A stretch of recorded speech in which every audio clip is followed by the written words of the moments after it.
All right, Shalom. I want to start off by giving all praise, honor, and glory unto Yahweh, Shem, Shah, Shem, Kakwadash, double honor to the apostle and others, great millstone. Shalom to all the Akim out there pushing the word of sincerity and in truth.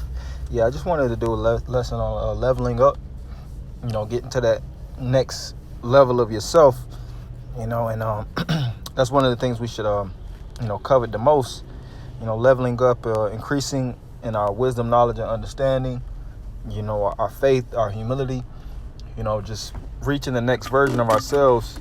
That's part of the goal. This is a multifaceted mission that we're on, and one of those major things is coming up on a level. Now, of course, we prophesy and push the word of Yahweh Shema Shai, rebuke, reprove, all these different things come with the course of this faith, and one major element also is building from the next stage, to the next stage. The scriptures refer to it as the from glory to glory, taking the necessary actions to promote yourself. Well, it really all through promotions comes through the Lord, but when I say promote yourself, of course, is doing your studies and things of that nature, and really, like I said, through the Spirit, because the scripture says that the Lord shall promote thee, and taking the necessary courses that it takes for the Lord to promote you. When you think about somebody in school, in order to graduate from one grade to the next, first grade, second grade, third, all the way up, you have to go through the necessary procedures. You have to study for your quizzes. You have to be studious. You have to read. You have to learn these courses. You have to pass these tests. You have to be attentive. You can't be absent. All these different things are examined and critically looked at to judge if you're worthy of graduating from one grade level to the next. And it's the same thing that applies really in the spirit. So while we're here, the scripture says, occupy till I come. And I'm going to get into a few of those scriptures through the spirit, but I want to go into this definition of level. When you think about levels, I know when I think about levels, mainly is video games. Leveling up, when you think about these old video games, classic games that most Jakes know are Mario, Mortal Kombat, Sonic, these type of games. Call of Duty, of course, is popular, but the point being is when you in these video games, the only way mainly that you level up is through experience. First you have to play the game, you have to put in the hours, and your skills develop as you increase on the video game. You get more versatile, and that's how your levels level up. And with your leveling up, you gain more skills. Like when you play these RPG, which is short for role-playing games, you see that your skills start to become more diversified, and your sword level increases depending on the type of video game that you play. So if you have a shooting type of game, you see that your arsenal starts to get more elevated. You get more equipment, better equipment, and that's the benefit of leveling up. How much more in the spirit of Yahweh Shema Shai, the Lord feeds you this wisdom, knowledge, and understanding, and you grow and you can feed others. But I want to jump straight into this the Latin of the word level. From the Latin, it goes back to the word Libra, which means scales and balances. All right. So, and it goes back to Libra, and it has right here labella, what is a diminutive of Libra scales or a balance, right? So, it deals with the notion of balance. Proverbs 11:1 speaks about a false balance as abomination. The Lord requires you to balance in order to level up, and it's all according to your measure. If you can't balance things, then you can't level up. It's all according, like I said, to your measure. And as you grow in your measure, the more things that you'll be able to juggle within your life, which adds to, your spiritual repertoire, so to speak, which equals level up, so to speak, and it's it comes with benefits, so to speak. There's nothing wrong with leveling up. Sometimes you'll be afraid to see the next version of you because you don't see the outcome of that. But the Lord requires us to go from that next stage to the next stage. He doesn't want to sit in stages, man. If this is likened unto a video game, then we got to get to the highest stage possible, man. We got to fight these major bosses. We got to defeat the minor bosses. We can't skip steps. We can't skip levels. We got to go through each and every level to build that experience, to build that skill set, to learn our character also. All right, because that's one thing you learn about when you play video games or anything pertaining to that notion is you learn more about your character. You learn your strengths and your weaknesses, so you know how to stimulate and build upon those qualities that you may have. So this is 2 Peter 1:4, whereby are given unto us exceeding great and precious promises, that by these you might be partakers of the divine nature, having escaped the corruption that is in the world through lust. Verse 5, and besides this, giving all diligence, that's what it boils down to, diligence or aggressive consistency. All right. Add to your faith, which is your belief system, virtue. And this belief system is the wisdom, knowledge, and understanding of Yahweh Shem Yahushua. It all starts with believing, all right, without seeing, without having tangible evidence. Hebrews 11:1.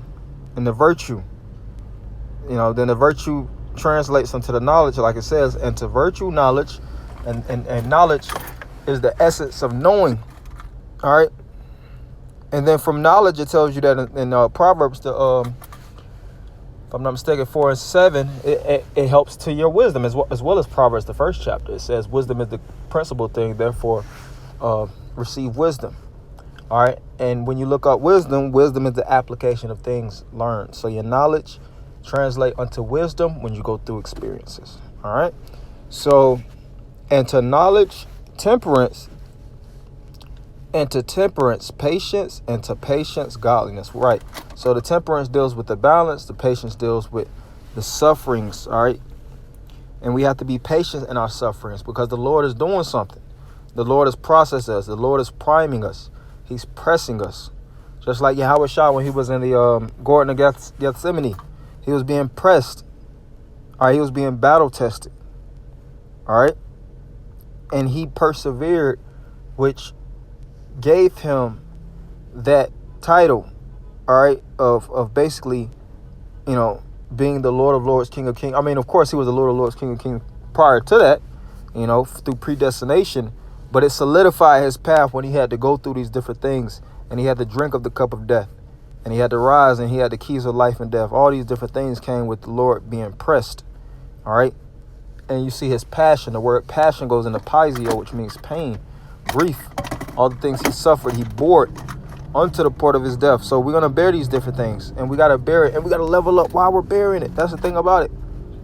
Resist training, resist workouts through the Spirit. Into patience, godliness. Into godliness, brotherly kindness. All right, so your brotherly connection, your love and your affinity for one another, it's always another level that could come with that, And to brotherly kindness, charity.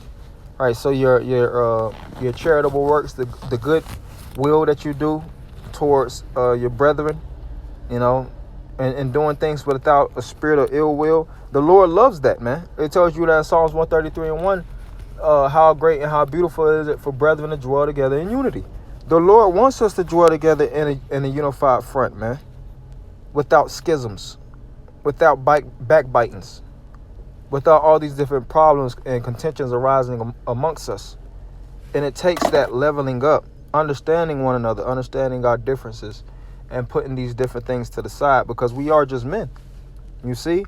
So as you level up, you can actually help others level up through the Spirit and power of Yahweh Shem Yahushua too. It tells you that in Philippians, the first chapter.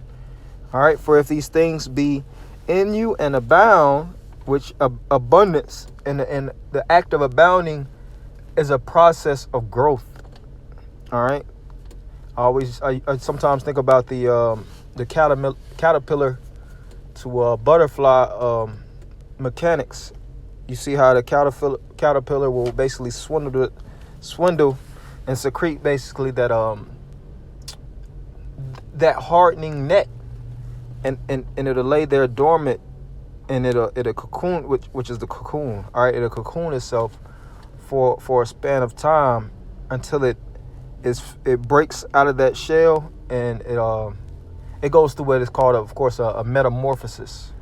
Meta is the change, or the switch, if I'm not mistaken. Or morph is the switch. Yeah, the morph is the switch or change, but the metamorphosis is the switching and changing, basically, from that one glory to the next. And you'll see the snakes shed their skin. You have animals that break through those different shells, and we have that same ability. We got to break through those shells. We in this life create these shells for ourselves, as defense mechanisms, so that we don't suffer hurt, so that we don't suffer pain. But you have to break through certain shells, man, to graduate to the next version of yourself.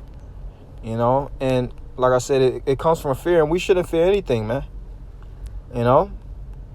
Why are you fearing? Fearing is a demon. The scriptures speak about how fearing is basically the lack of a succor, which reason offereth. So when you fear, you really you haven't perfected your love in Yahweh Shema Shah, believing that he could take you out of all situations and predicaments. And we all have things that make us a little timid, but we have to break through those shells. All right, and we have our elder apostles that cleared those stages, and they constantly, fervently, aggressively hit these highways and byways, and they tell us the route to take. So we have to follow that route. All right. And I was trying to find it dealing with the glory to glory. Right now I can't find it. But it was a banger, man. I wish I could I didn't know exactly where it was in particular, but I always think about that, from one glory to the next. And matter of fact, I get this in Psalms 37. Psalms 37:37. I'll just close with this one, because it's about perfection. All right. Psalms 37:37. Mark the perfect man, and behold the upright, for the end of that man is peace. Right. So we should be keeping our eye on the prize and keeping our eye on perfection. And in doing so, we get to stage up, man. Boss up. It's you have the saying that perfect preparation, or proper preparation, prevents poor performance. It's like 5 P's. Proper preparation prevents poor performance. A brother in the camp taught me that. It stuck with me, and that's true. And that leads to perfection is proper preparation. The scriptures speak about the preparation of the Lord. So always preparing your mind, always settling your mind around this faith, and building on top of that, off of those skills, off of that balance, off of that level. All right. So hopefully brothers was edified. I'm ended by giving all praise, honor, and glory unto Yahweh, Shema, Shah, Shema, Kakwadash. Double honors to the apostle and others of great millstone. Shalom, Maki.